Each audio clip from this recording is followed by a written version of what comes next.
Hello, welcome to Fast and Factual and Happy New Year. I'm Utsav Parekh and here are the top stories of the day. The world celebrated the arrival of 2025 with spectacular festivities.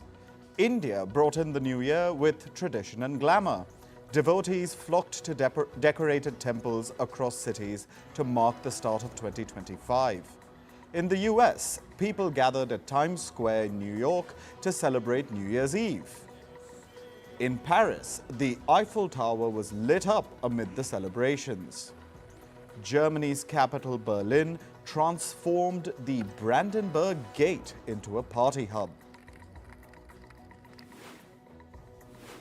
A Ukrainian drone destroyed a Russian helicopter for the first time on Tuesday. Another Russian helicopter was also damaged in the Black Sea. The attack took place near Cape Tarkunkut on Crimea's west coast. Ukraine's President Volodymyr Zelensky has vowed to end the Russian invasion by any means in 2025.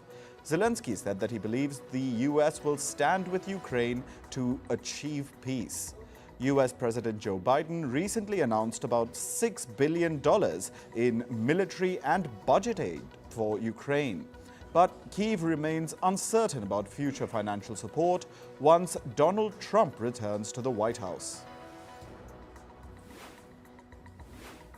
The US military targeted the Houthis in Yemen's capital Sanaa on Tuesday. The US forces said that they hit targets that were used by the Iran-backed group to attack American warships and commercial vessels. The US strikes also hit Houthi-controlled coastal areas in Yemen.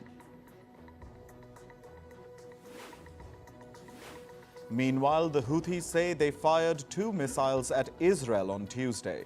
The Houthi spokesperson said that the first attack targeted an airport in Tel Aviv, and the second missile was fired at a power station south of Jerusalem. The Houthis also claim to have hit a US aircraft carrier. A knife attack on New Year's Eve injured 2 people at a supermarket in Germany's capital, Berlin.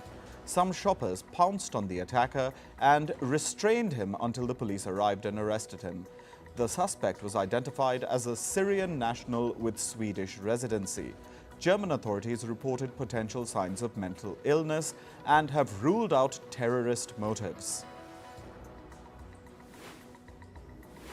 A power grid collapse left nearly all of Puerto Rico without electricity on New Year's Eve. Luma Energy, the Caribbean island's main power distributor, said that about 1.3 million people suffered power outages.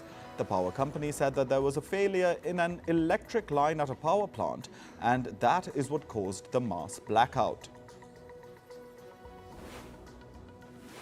China's President Xi Jinping issued a warning to Taiwan. During his New Year message to China, Xi Jinping said that no one can stop China's reunification with Taiwan. He also said that Chinese people on both sides of the Taiwan Strait are one family and that the reunification of the motherland cannot be stopped. Taiwan's President Lai Ching-te said that the island must boost defense spending and show its determination to protect itself. The self-ruled island constantly faces the threat of invasion from China. China claims Taiwan as a part of its territory.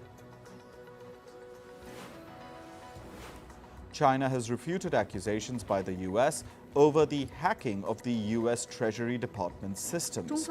Washington alleges that a Chinese state-sponsored hacker accessed employee workstations and some unclassified documents. Beijing called the allegations groundless and politically motivated.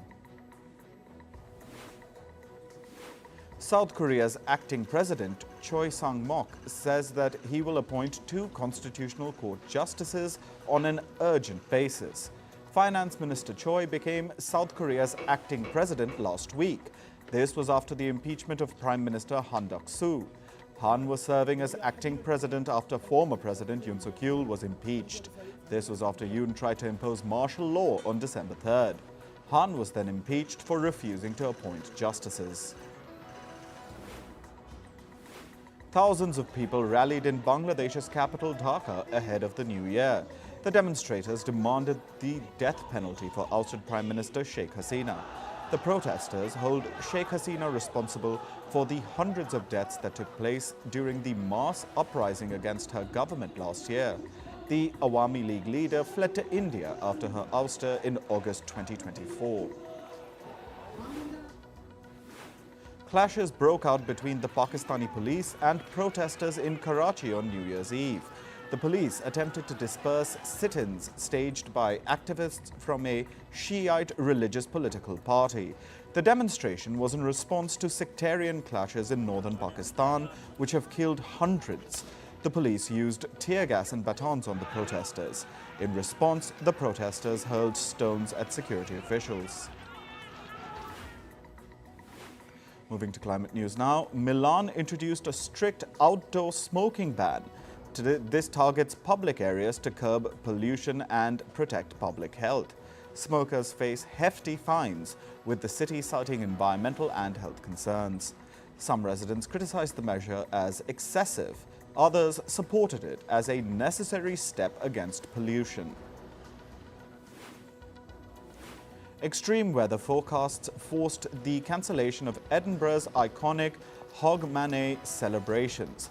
This includes its famous street party and the fireworks. Heavy winds also disrupted other British festivities, with Blackpool cancelling its New Year's Eve display. Organisers lamented the decision but emphasised on the safety of people amid warnings of worsening weather across Scotland. Severe snowfall in Japan's northern region disrupted travel plans during the new year. Over 50 flights were cancelled and thousands of passengers were stranded. The Japan Meteorological Agency predicted continued snowfall, compounding travel chaos in a region already hit by extreme climate patterns earlier in the year. Heavy rains and floods inundated a field hospital in Khan Yunis in Gaza. This exacerbated hardships for the displaced residents. Medical staff struggled to provide care as residents battled to save belongings from damaged shelters. Aid remains insufficient, with international organizations accusing Israel of blocking routes of essential supplies. Data shows that tropical cyclones have not just increased in frequency, they've also grown more intense over the last 4 decades. The rise in devastating Category 4 and Category 5 storms aligns with climate change predictions. The West Pacific experienced the worst impacts in 2024. Experts warn that poverty and vulnerability exacerbate cyclone-related disasters. Taiwan declared 2024 its hottest year since records began. This reflects the global trend of unprecedented heat fueled by climate change. The island raised its greenhouse gas reduction target, banking on renewable energy development. Extreme weather in Taiwan, including a rare late-year typhoon, underscored the devastating impacts of global warming. The European Union has delayed its key deforestation law. This gives companies an extra year to ensure that their products aren't linked to deforestation. A former EU Environment Chief had warned against delaying the climate action, saying that it could hinder progress. The EU deforestation law aims to ensure that certain products sold in the EU, such as cocoa and palm oil, are not linked to deforestation. Russia has stopped natural gas supplies to the European Union via Ukraine after a transit deal between the two countries expired. The deal between Ukraine's gas transit operator, Naftogaz, and Russia's Gazprom ended on January 1st, 2025. Russia has generated massive revenues through this pipeline network and has used it to fund its war against Ukraine. Ukraine said that they won't let Russia profit from the situation anymore. U.S. plane maker Boeing is said to be the biggest loser in the Dow Jones Index for 2024. Boeing shares fell by as much as 32% amid an ongoing crisis and production issues. The company's shares started at $257.50 in 2024, but a major mid-air accident in January last year triggered investigations into the company's production standards. US banks Citigroup and Bank of America are leaving the Net Zero Banking Alliance. This partnership aims to reduce greenhouse gas emissions. These banks join Wells Fargo and Goldman Sachs, which also left the alliance earlier in December. Financial firms have been criticized for their links to the fossil fuel industry, but they have been working to adopt net zero standards. Japan's Nippon Steel has offered to give the US government veto powers over any cuts to US Steel's production capacity in an effort to gain approval for its acquisition. The decision of a deal is in the hands of US President Joe Biden, who must approve it for it to go through. Nippon Steel is making this veto offer in a bid to make the deal more acceptable. Ford Motors is recalling over 20,000 hybrid SUVs due to battery issues. The recall affects the Ford Escape and Lincoln Corsair models from 2020 to 2024.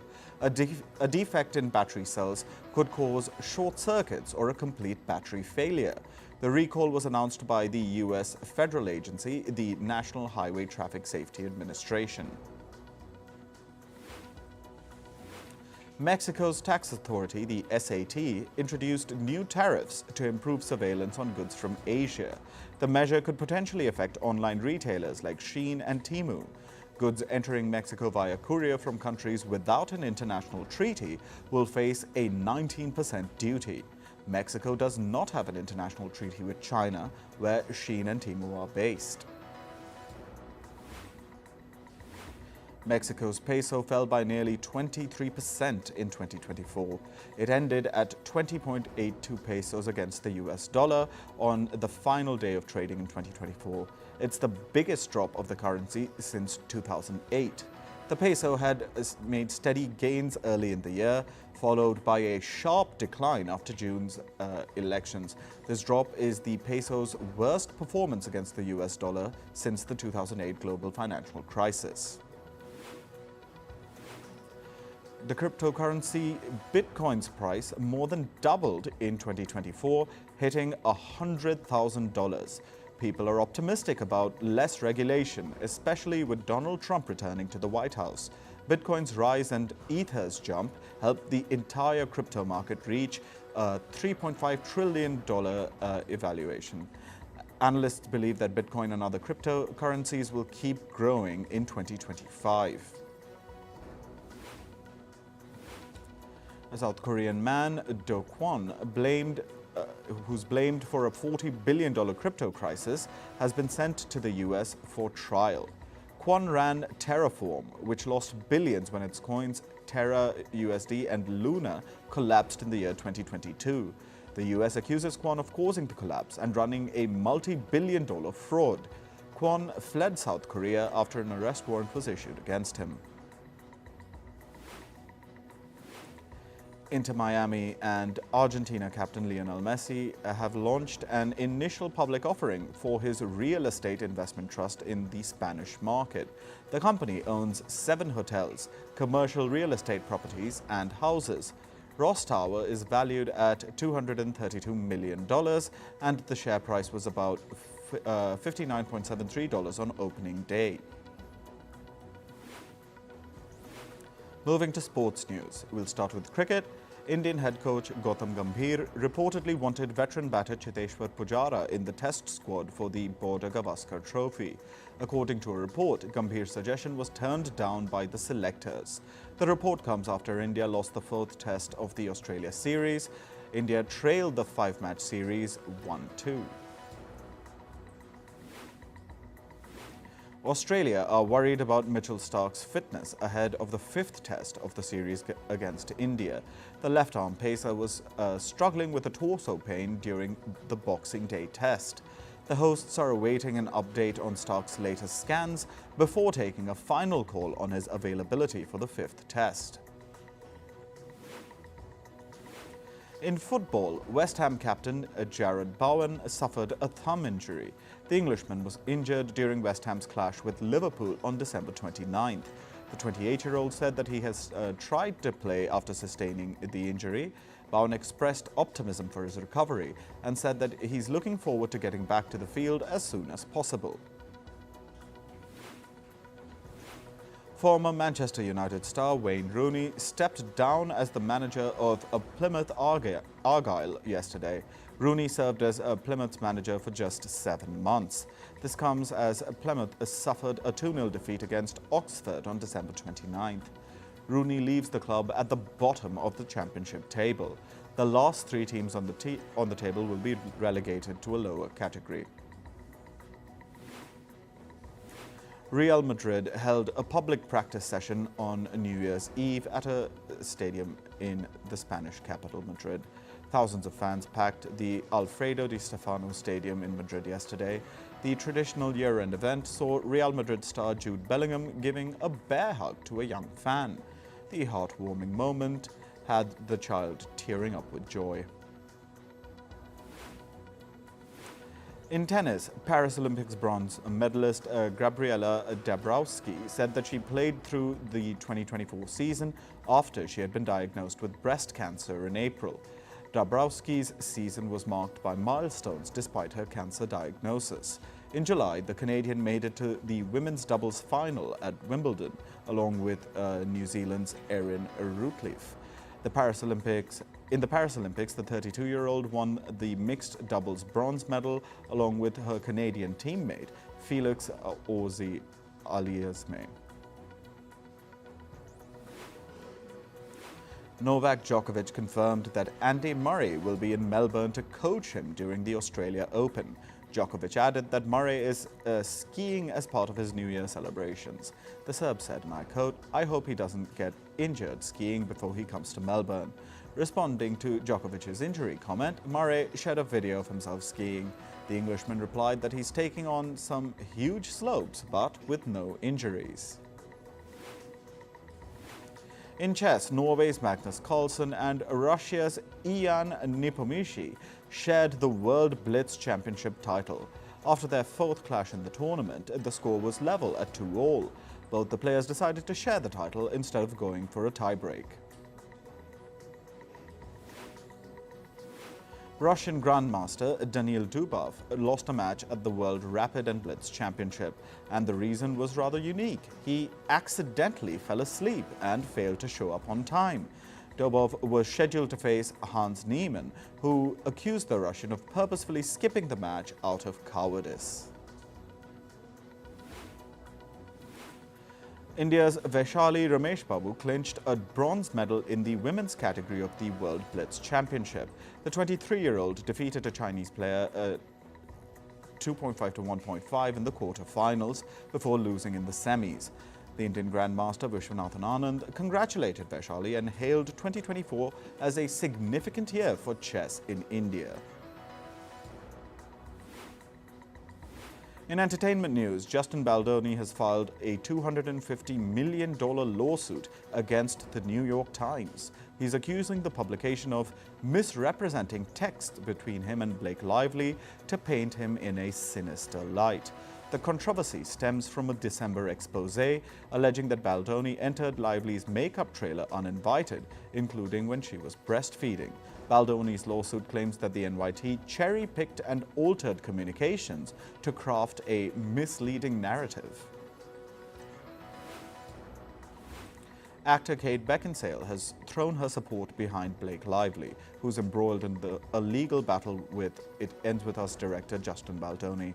In a candid video, Beckinsale opened up about being assaulted and felt up on film sets early in her career.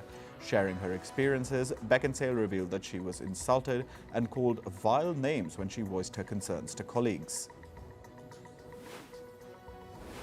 Chris Pratt revealed in a book that he once put his foot down to stop mean-spirited jokes about Jim O'Heir's character Jerry Gergich in Parks and Recreation.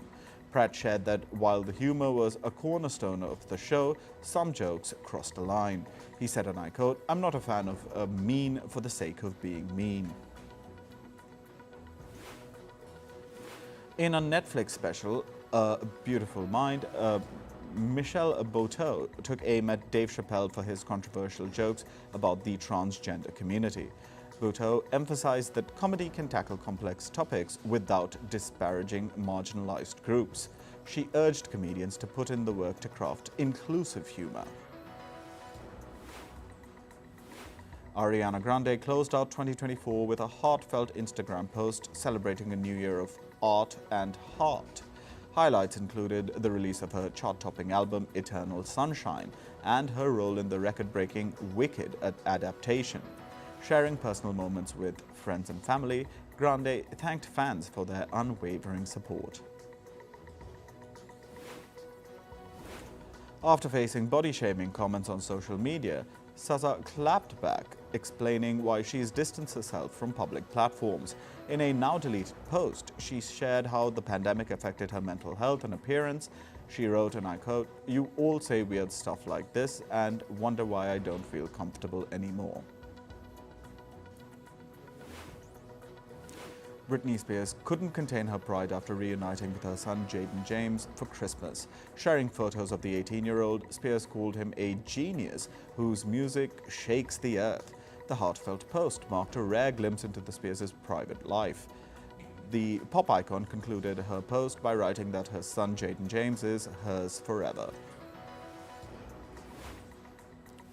Stephen Schwartz and Stephen Oramus, the masterminds behind Wicked's legendary Broadway score, opened up about adapting their work for the film. Schwartz, who has 3 Oscars to his name, described the transition as a war cry of diva power, while Oramus praised the collaborative effort. Former Dancing with the Stars pro Cheryl Burke has announced a hiatus for her podcast, Sex, Lies and Spray Tans. In an emotional Instagram video, Burke expressed gratitude to her listeners, saying that "you have been my rock." While the podcast covered juicy behind-the-scenes stories, Burke clarified that her intention was never to spread negativity.